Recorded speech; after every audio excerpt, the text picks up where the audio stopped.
Welcome back to the Go to Go podcast, man. Episode 76. NFL Super Bowl 2 weeks away. Conference championships just wrapped up, man. Had some good games on the slates, man. Ravens, Chiefs, we'll dive into it. Niners, Lions, obviously. The game of the week came down to the wire, man. We'll get into it. Starting off, man, Chiefs, Ravens, low scoring game.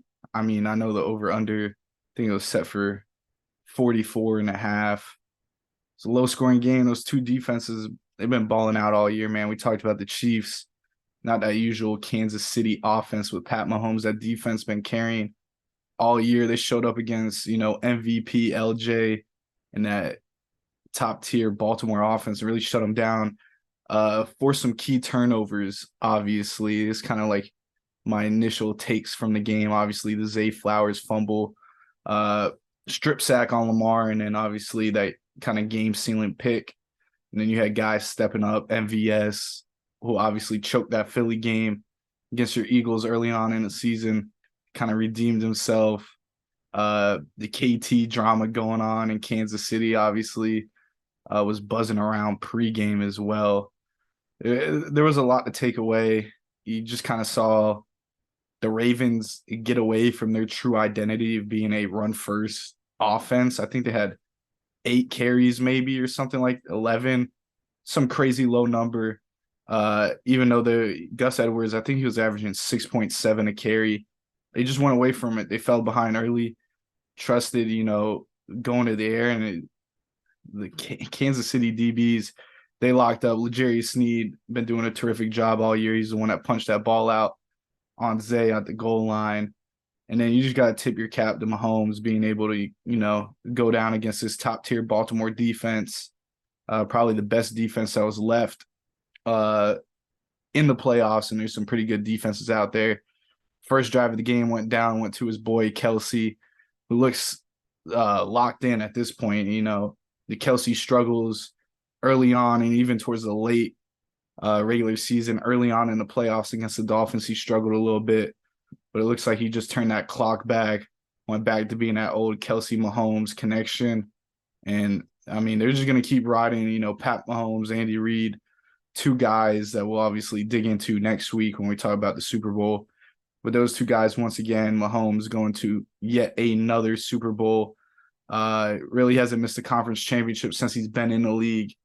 And you just got to, refs aside, Chiefs aside, the bias, tip your hat to Pat Mahomes and greatness. I'm sure you'll touch on a little bit. Yeah, for me, the main thing, I just think this game, you touched on like the defenses and everything, but I think the big part, like the big thing coming into this game or taking away from that game is I think just Patrick Mahomes and the evolution of Patrick Mahomes as a quarterback. And I feel like at this point, everybody's making a big point. Like you can talk about, the Brock Purdy's, the Dak Prescott's, Cam Newton kind of made it a big thing. Like, oh, these are the game managers. They can only win a certain way. And then it's like, oh, the game changers, the playmakers. You got the Josh Allens, the Patrick Mahomes, Joe Burrow, not from the athletic standpoint, but from the cerebral, the accuracy, the arm talent, and then you got Lamar. Well, I think Patrick Mahomes didn't have that insane, crazy playmaker, usual Patrick Mahomes that we're used to seeing. The big arm and all this. We saw more of a game manager version of Patrick Mahomes. It's like they went up 2 possessions, right, like right before halftime, and the entire time Mahomes was just doing everything he needed to do, not turning the ball over, not taking sacks. Like he has been sacked once this entire postseason, and it was at the end of the Ravens game. He hasn't thrown any interceptions. And, coming into the playoffs, for like that Chiefs line, not really the same. Patrick Mahomes has been under duress. It looked like he wasn't protecting the ball as much. Well, now come the postseason when it really matters, Patrick Mahomes is making every single right decision. He's not being overly aggressive, but yet he's still taking those shots. He's still calculating, taking those risks when you need to. He's hitting MVS down the field. He hit him in the Ravens game and the Buffalo Bills game. Two big throws where you mentioned against the Eagles and other receivers and other plays throughout the regular season. Those guys just weren't making those plays. So I think as we get to see Patrick Mahomes become, a multi-layered quarterback and prove that there's literally no way he can't be stopped. Like he can literally win as any player in this league. Like we remember the Super Bowl against the Niners, his first Super Bowl, when he has Tyreek Hill. He's hitting those deep shots down the field. And when Travis Kelce was, younger and more into the beginning of his prime, when he was, more of a threat down the field, stretching the defenses. And we're talking about Mahomes and all these crazy passes and how accurate he is all over the place. And now we see him, with these lesser weapons. He's hitting Travis Kelce with like little touch passes over Kyle Hamilton at the line of scrimmage. He's still running around, playmaking in the pocket, but he's not making those crazy big passes down the field anymore. He's hitting Rashee Rice on the little 10-yard crosser, or Kelce coming back over the middle for 15 yards. He's not like he doesn't have the weapons and the personnel around him to make those crazy big plays. And the defense is much better, so he knows like as long as I protect this ball, as long as I make the right play, I don't have to go out there and play hero ball and do all the crazy things I have done before. I can still be super, super effective. I can still use my crazy playmaking ability, but just tone it down a little bit and still be able to win. So, I mean, listen, I said it last week. Like I'm a betting man. I wouldn't bet against Kansas City. So if you took the 3.5 points, hey, you still win. So I thought the Ravens would win. I think looking at the Baltimore offense, I think you really touched on it. Like they just didn't run the ball. They had that, what was it, 3rd and 1 late in the game. They chose to pass the ball. Lamar, nothing really there. He's running around, holding onto the ball. Now they got to go for it on a harder 4th down. So I think a lot of self-inflicted wounds from the Ravens offensively. It didn't look anything like the Ravens offense we saw at all this year. And they always had the lead, kind of like the 49ers. We didn't really question the Ravens at all, but this entire season they were playing with leads. They never really had to play from behind. I think, the only game where there was really like, anything like going on, any challenge for them was against your Browns, and they ended up losing. You saw like when that game came down to the line and that Ravens offense, wasn't playing with that big lead that their defense had.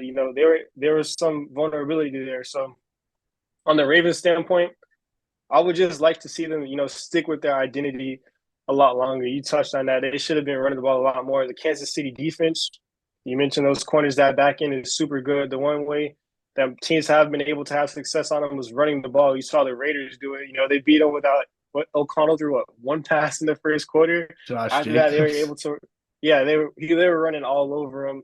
The Bills had some early success running the ball a couple weeks ago in the playoffs. Once they got away from that, you see the Josh Allen hero ball come into effect. So, and then you got to give credit to that Chiefs defense. Like we can sit here and say the Raiders did this and that, but I mean, if there's one thing that's been consistent with this Chiefs team throughout the season, it's been their defense. And, they haven't been allowing these big plays. And in the second half, the adjustments they make on defense have been good enough because offensively, they haven't been scoring a lot of points throughout the season. And even last week, they didn't score.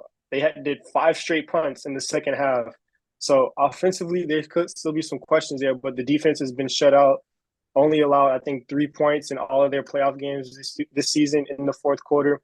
So I think you really got to give credit to this Chiefs defense, and you have to give credit to Patrick Mahomes understanding his role and kind of I don't want to say take a step back because like he's Patrick Mahomes, the best player in football, but understanding that he doesn't need to go out there and put this Superman cape on when he has a defense that he can rely on. When he's playing with like I mentioned 2 possession leads, there's no reason to go out there and even though he can go out there and throw the deep balls and throw to all these receivers who, put the ball in harm's way.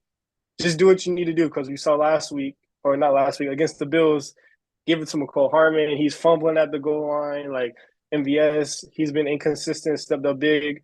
Rashee Rice, he's still a rookie, and Kelce taking a step back this season. Like all these things can be true, but you still have Patrick Mahomes at the helm, controlling this offense, and like I'm gonna just keep saying it, bro. I mean, we'll talk about the Super Bowl and stuff next week. As of now, they're 2.5 point dogs. I don't understand how that's possible. Like, I don't know who's putting money in, who's sending this money to Vegas to make this a thing. I'm not sure, bro. But I would jump on that right now, like before that line moves, because it's gonna move, bro. So yeah, I mean, the Chiefs.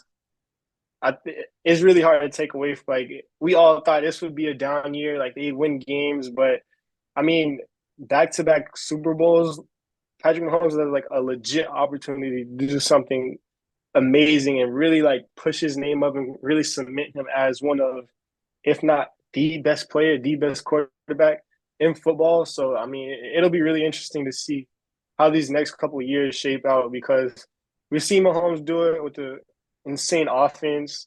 We've seen him do it, with one of the best playmakers in the NFL at receiver with Tyreek Hill. Now we're seeing him do it with an aging Travis Kelce who looks to be, he'll give you a couple good drives a game that are still really good, but outside of that, nothing else. And then a rookie receiver drafted in the second or third round being his number one option. So, I mean, it's just amazing. Patrick Mahomes, Andy Reid, those guys they get it done.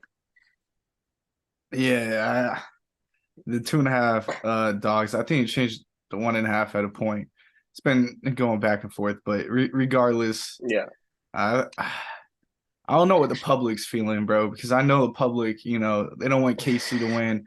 I don't really think the public wants the Niners to win or like that, unless you're fans of those two teams. It's like, there's no storyline. There's no, obviously, Brock's Mr. Irrelevant, but he's got everything stacked with him, all the weapons, the top-notch defense. So it's really going to come down to, are you betting against Patrick Mahomes, or do you just hate the Taylor Swift, Pat Mahomes, what's going on in KC? Yeah, that much that they're starting to bet on the Niners, and then Vegas wins because no one's betting the Chiefs. And we know what happens with Pat Mahomes in the Super Bowl, man. He's not going up against TB12. So facts. Much easier. And what looked like the greatest pass rush of all time for one game. At Tampa D-line was getting after him, bro. O-line looked horrible. Yeah, Mahomes was under duress for one of the very few times in his entire career during that game. Obviously worked out for the Bucs pretty well. They got that chip before Brady pump faked his retirement and whatnot, but it's going to be interesting. We'll jump into it, next week. And then obviously Lions, Niners, man, in San Fran, instant NFC Championship classic right there. Lions, depending on who you ask. I mean, I think it was a good game, I really don't think it gets much better than that. And then jump into, what I liked and what I didn't. I did like Jameson Williams getting involved early. I did say it was going to be a JMO type game. He had that 42-yard end around or whatever it was, get the ball game started, and then they kind of went away from him. I think he had a couple, maybe 2 catches the rest of the game, whatever it was. But David Montgomery, he looked solid. Jahmyr Gibbs, a little less solid, but got the job done. Amon-Ra, obviously, instant, I mean, he's just Mr. Reliable on the outside for them. And really the only downside offensively for the Lions, my opinion, was Josh Reynolds. I mean, key drops, big plays, 4th downs, 3rd downs, whatever it was. His number was called and, had a few miscues that really hurt them. Niners side, they just started real slow. They were able to get that drive before the half with that Brandon Ayuk touchdown.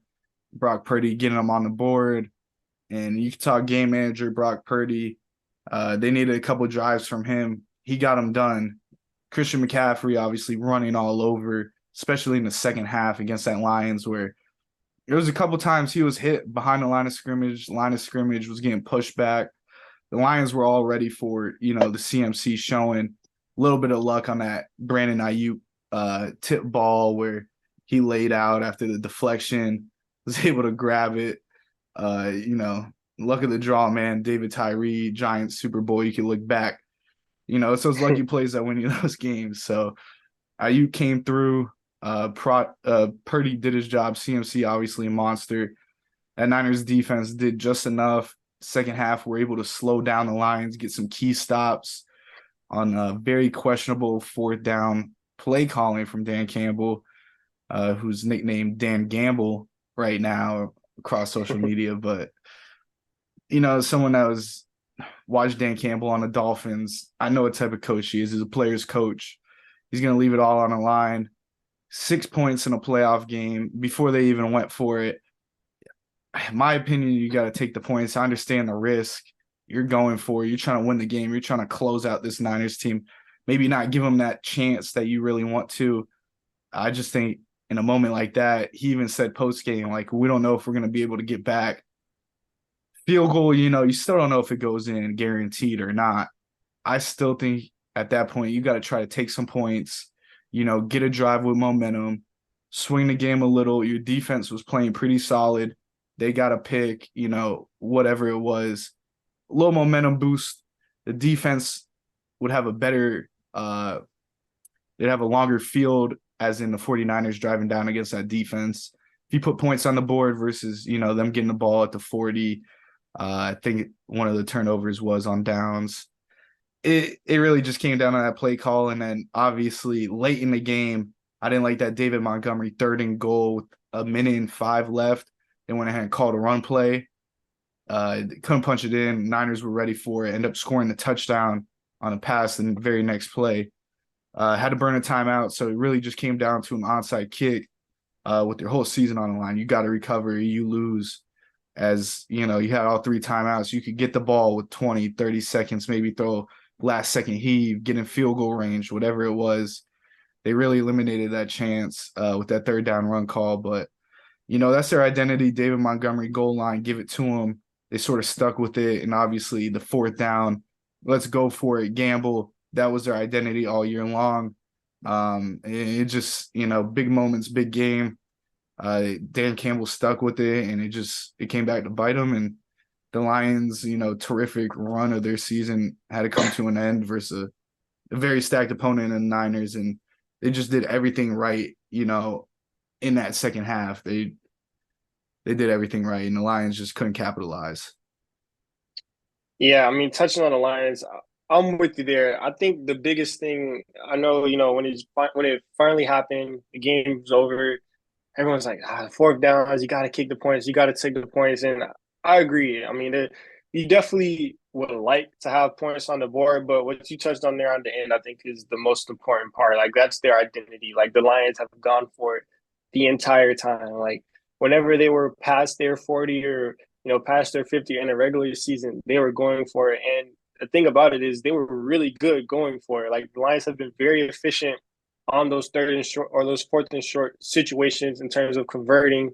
You mentioned, Reynolds couldn't come up with the catch, some missed opportunities there. So, going for on 4th downs, I will honestly, like, I'm with you, bro. Like, you would like to have points.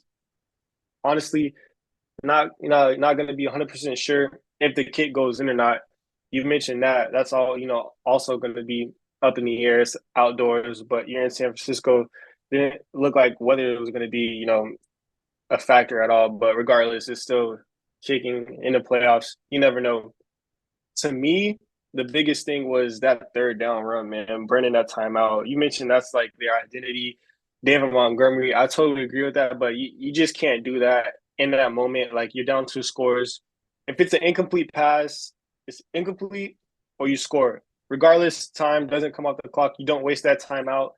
I was listening to, I believe it was Todd McShay. They were talking about like the odds of recovering an onside kick. Now it's like 4% or something like that. And, in today's NFL, recovering an onside kick, I think is a lot harder than, having all of your timeouts, being able to stop the clock. You mentioned the defense is okay. They're going to – San Fran's running the ball 3 straight times. They want to burn that clock, make you burn the timeouts. You get the ball back with what?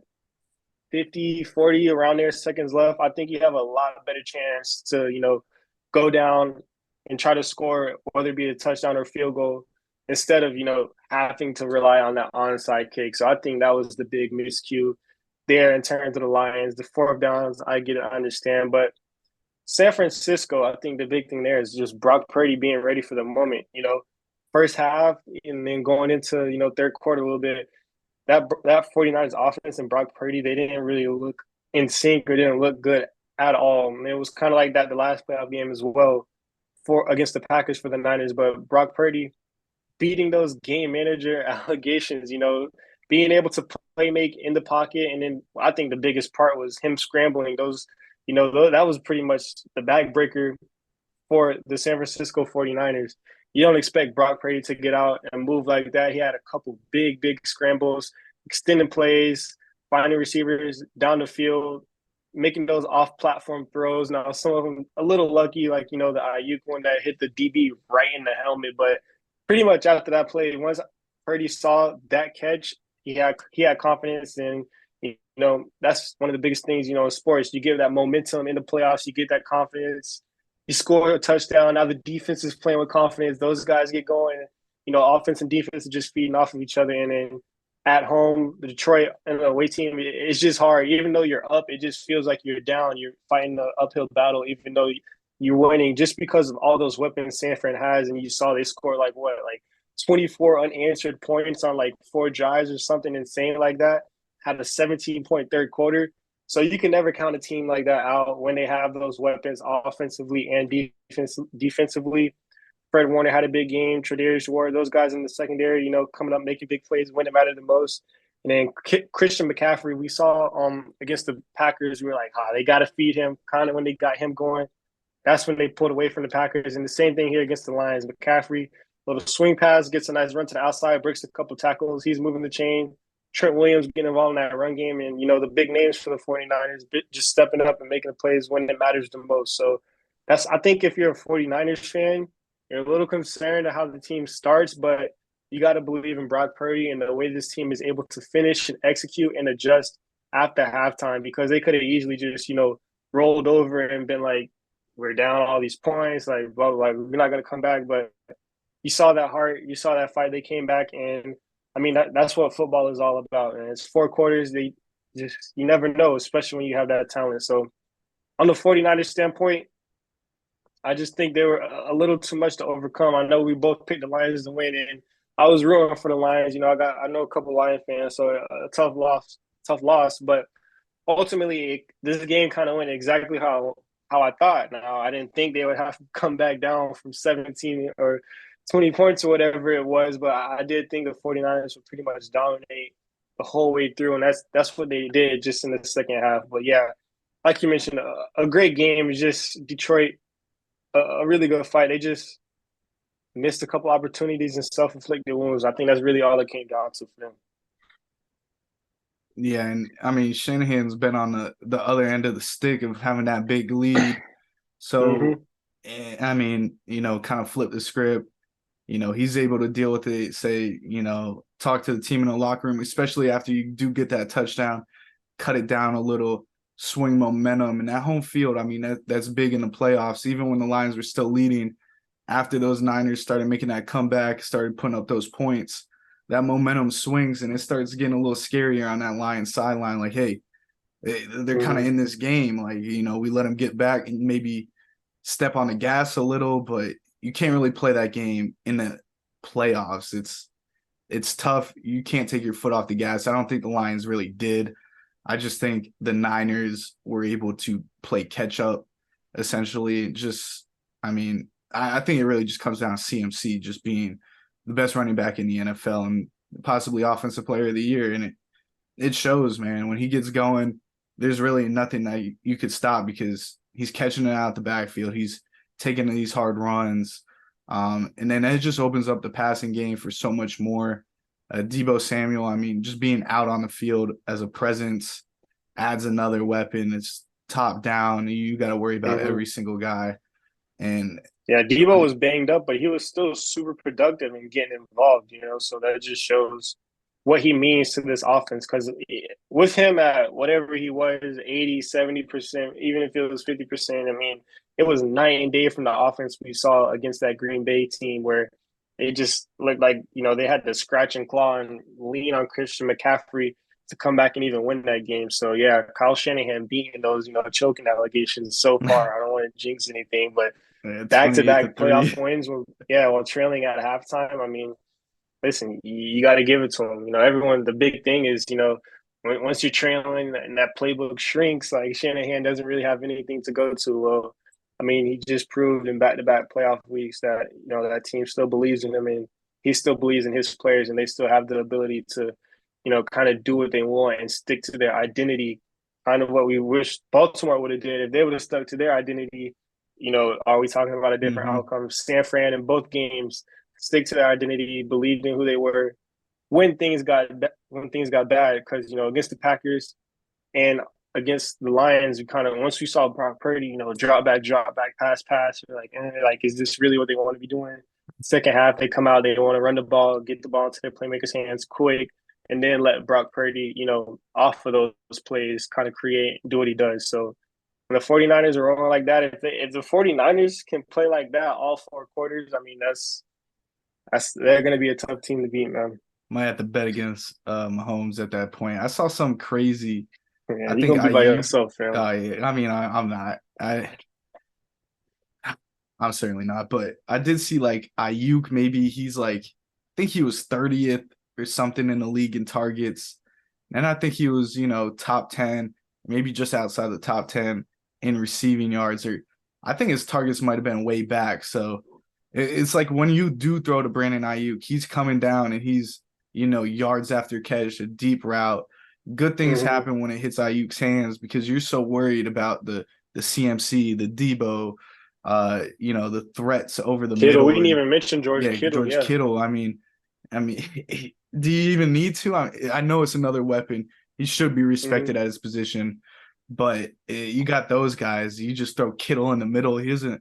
You just stand there at that point. He's still a Yeah, threat. and then So with Ayuk, like even in today's NFL, like when you take those shots and you're aggressive down the field, like even if he doesn't catch it, like chances are there's gonna be contact. You're gonna get that PI, and you're still getting positive yards. So, I mean, I think he had like something like a little over 1,300 yards, and if he only had that many targets, like that's insane. But yeah, I think Ayuk is he's one of the better route runners and one of the best like true deep threats in the league at this point. Like and I mean, if you look at that San Fran offense, they literally check everything off the list. And I know the big thing going into this week is like Detroit was like a mini San Fran, and in a way they kind of are.